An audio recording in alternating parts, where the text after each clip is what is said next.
আসসালামু আলাইকুম রহমতুল্লাহ বারাকাতুহু। আল্লাহ পাক কোরআনে অনেক কিছু তুলে ধরেছেন।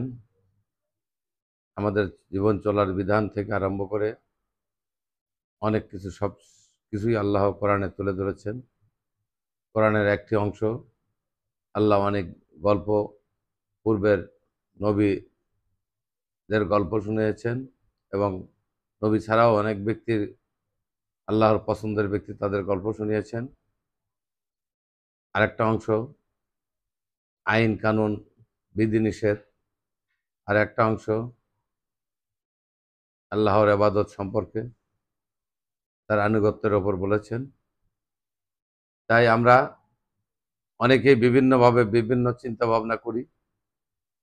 এখন বর্তমানে আমাদের মাঝে ইসরায়েল ফিলিস্তিন নিয়ে বিরাট একটি আলোচনা।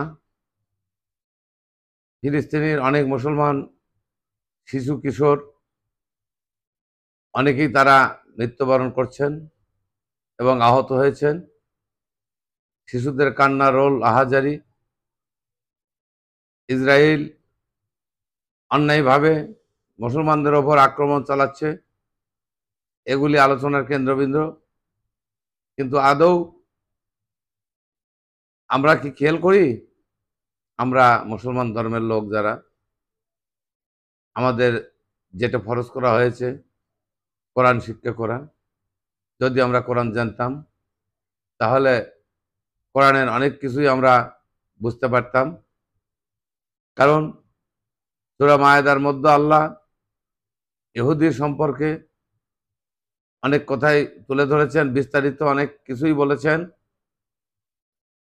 ইহুদি কোথার থেকে আসলো, ইহুদির জন্মসূত্র কোথার থেকে, তারা কোন গোত্রের লোক, সমস্ত কিছু আল্লাহ তুলে ধরেছেন। কারণ আজকে নতুন না, সূরা মায়েদার ২৬ নম্বর আয়াত পর্যন্ত আল্লাহ ইহুদিদের গল্প বলেছেন। ২৭ নম্বর আয়াত থেকে আল্লাহ বলেছেন আদম আলাইহিস সালামের দুই পুত্রের কথা। আদম আলাইহিস সালামের দুই পুত্র থেকে এই বংশটা চলে আসতেছে, বংশ অনুক্রমে। কারণ আদম আলাইহিস সালাম, আপনারা অনেকেই এই গল্প হয়তো জানেন কিংবা অনেকেই হয়তো জানেন না। কারণ আদম আলাইহিস সালামের প্রথম দুটি সন্তান যখন হয়, দুটি পুত্রের সাথে দুটি মেয়ে হয়েছিল। আল্লাহ আদম আলাইহিস সালাম এবং মা হাওয়ার গর্ভে যে সন্তানগুলো দিয়েছিলেন, এই সন্তানগুলো জোড়ায় জোড়ায়, একটা ছেলে এবং একটা মেয়ে। সবচেয়ে বড় ছেলে হাবিল, এই হাবিলের সাথে আকলিমার জন্ম হয়। আকলিমা হলো মেয়ে, এবং দ্বিতীয় পুত্র কাবিল, তার সাথে জন্ম হয় গাজো বিবি। এই যে দুটি ভাই বোন পরস্পর যখন যমজ হয়, আল্লাহ নির্দেশ করেছিলেন যে তুমি জোড়া ভেঙে তাদেরকে বিয়ে দাও। কিন্তু শয়তান এসে মাঝখানে বাদ সেজে দিল। শয়তান এসে কাবিলকে বুঝালো যে দেখো, তোমার সাথে যে মেয়েটা আছে আল্লাহ কিন্তু জোড়া মিল করে দিয়েছে, এই মেয়েটা সুন্দর, তোমার বাবা তোমাকে দেখতে পারে না। বিভিন্ন কুমন্ত্রণা দিল, দিয়ে বুঝালো যে না, তোমার সাথে যে মেয়েটা আছে তুমি তাকেই বিয়ে করো।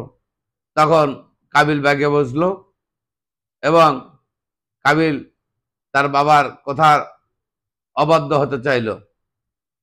তখন আল্লাহ নির্দেশ করলো আদমকে, তুমি তোমার দুই পুত্রকে কুরবানি দিতে বলো। যার কুরবানি যার কুরবানি গ্রহণ হবে তার কথায় রাইট। আল্লাহর ইশারায় আদম আলাইহিস সালাম তখন দুই পুত্রকে বলল যে তোমরা দুইজনে কুরবানি করো। যার কুরবানি আল্লাহ কবুল করবেন তারটাই রাইট হবে। কিন্তু দুই ভাই কুরবানি করার পরে হাবিলের কুরবানি আল্লাহ কবুল করলেন এবং কাবিলের কুরবানি আল্লাহ কবুল করলেন না। আদম আলাহ সাল্লাম কাবিলকে বললো যে দেখো তোমার কোরবানি তো আল্লাহ কবুল করলো না, কিন্তু তোমার কথা তো তাহলে সঠিক হবে না। কিন্তু কাবিল বলল যে না, আমার কোরবানি আল্লাহ করুক, কবুল করুক চাই না করুক, আমি হাবিলকে হত্যা করব। হাবিল তখন বলল যে তুমি আমাকে হত্যা করলো, আমি তোমার গায়ে হাত তুলব না, কারণ আমি আল্লাহকে থেকে ভয় করি, আমি আল্লাহকে মানি। তখন কাবিল বাধ্য হয়, হাবিল বাধ্য হয় নিরুপায়, কিন্তু শেষ পর্যন্ত হাবিলকে হত্যা করেছিল কাবিল।